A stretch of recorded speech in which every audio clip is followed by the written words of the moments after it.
Welcome once again to Title 18, Word Crimes. I'm Erik Arneson. By day, Scott Detrow is a reporter for public radio station KQED out in Sacramento, California. But when the sun goes down and the shadows get long, Scott appears right here on Word Crimes. On this episode, Scott reads Swing and a Miss, originally published by the webzine Near to the Knuckle. Let's get right to it. Swing and a Miss by Erik Arneson, read by Scott Detrow. I told my 9-year-old daughter Abby she wasn't getting any sweet tarts. Just before I heard his booming voice from across the convenience store. "Give me the fucking money!" I turned and I saw a tall, broad-shouldered man with a black stocking stretched over his face and his hand in his windbreaker pocket pointing something at the clerk. "Don't make me use this fucking gun! Give me the money now!"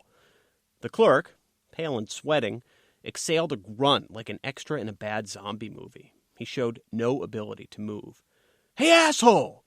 The thug reached across the counter and grabbed the clerk's uniform shirt, bringing their faces to within inches. "Give me the fucking money!" I thought the clerk would puke. The man standing near us in the candy and chips aisle sat on the floor, pulled his knees to his chest, and whimpered. I said to Abby, "It's all right, sweetheart. I want you to get down and crawl to the bathroom back there." She nodded and started crawling. I was confident I could take down the thug. I'm a 2-time women's collegiate sport pistol national champion, and I still shoot at the range twice a week. Except my gun was locked away at home.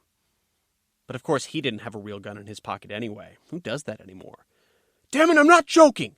Give me the money, or I shoot!" I leaned over and whispered to the whimpering man. "I'm going to put a bag of potato chips on the floor. Count to 10, then stomp on it. Understand?" He whispered back, "Are you nuts, woman? He'll kill me." "Listen, he doesn't have a gun, but he could still kill us. And I won't let my daughter get hurt. So you need to grow a pair, pal. You hear me?" "Shit, fuck, yeah, whatever." I put a single-serving potato chip bag on the floor. "You do this, or I kill you myself. Start counting." I moved to the end of the aisle, grabbed a 2-liter bottle of soda, and headed toward the cash register. I was counting too. "You have 3 fucking seconds to open the damn cash register. Do it, or you die." I reached 9 in my head and sprinted at the thug. He caught me in his peripheral vision and began turning just as whimpering man, bless his heart, stomped on the bag. Hell, even I thought it was a real gunshot. Then I heard real shots as the thug pulled a pistol, a Ruger LCP to be precise, out of his pocket and fired 3 rounds toward the candy and chips aisle. I wound up and clocked him in the head with the soda bottle. As he wobbled, then fell, he dropped the gun. Better yet, his head smacked on the edge of the counter on the way down, hard, knocking him out cold. "You okay?" I asked the clerk.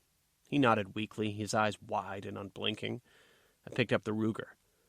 "Ah!" the whimpering man screamed. I'm shot! I looked at the clerk. "Call 911 now," I said.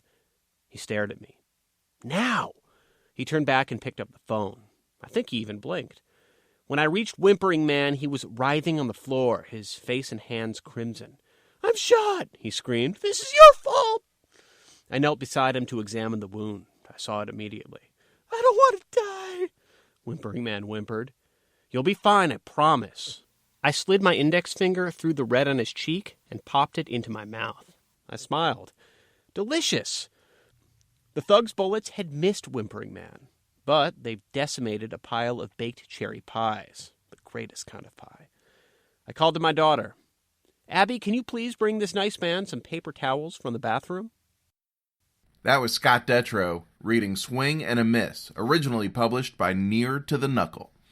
This podcast is being recorded during the 2014 Winter Olympics, and as much as I love the Winter Olympics, and I really do, I think it's fair to say that any large international event like the Olympics comes with a certain amount of propaganda.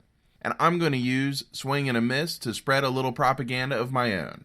It's time to talk about the Arneson equation of pie deliciousness, the AEOPD. It goes like this. Cherry is greater than apple, which is greater than all other pies.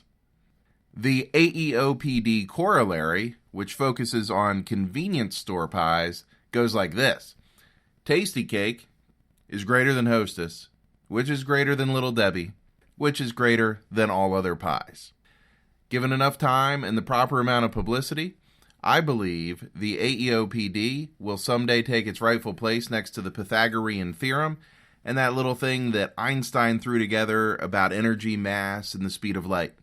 Now, if you're a college professor or a high school teacher, please feel free to incorporate the Arneson equation of pie deliciousness into your curriculum. If you'd like to read Swing and a Miss in Spanish, it's available at my website, erikarneson.com. I won't even attempt to pronounce the Spanish title of the story, but I will thank very much the translator, Carolina Maria Russo Holding. So far, 7 of my stories are available in Spanish at my website. Thanks for listening to Title 18 Word Crimes. If you like the podcast, you can subscribe on iTunes or Stitcher. The voice behind the story, Scott Detrow, is on Twitter at Scott, D-E-T-R-O-W, also at scottdetrow.com. Swing and a Miss was originally published by Near to the Knuckle. You can find them at www.close2, that's the numeral 2, closetothebone.co.uk. And you can find me at erikarneson.com. That's ERIKARNESON.com. Every episode of the Word Crimes podcast is archived at erikarneson.com. I'm also at Erik Arneson on Twitter and easy to find on Facebook. If you have any comments or suggestions for Word Crimes, we are all ears. Post comments on my website, contact either me or Scott on Twitter, whatever works best for you. The music used on this episode is by The Throws. You can find them at The Throws, Throes, thethrows.com. The concept for this podcast was inspired by Seth Harwood. If you're not familiar with his Crime Wave podcast, be sure to check it out at crimewave.com. That's crimewav.com. And all the links I just mentioned, of course, can be found on the podcast page at erikarneson.com. Thanks again for listening to Title 18 Word Crimes. We'll be back soon with more crime fiction for your listening pleasure.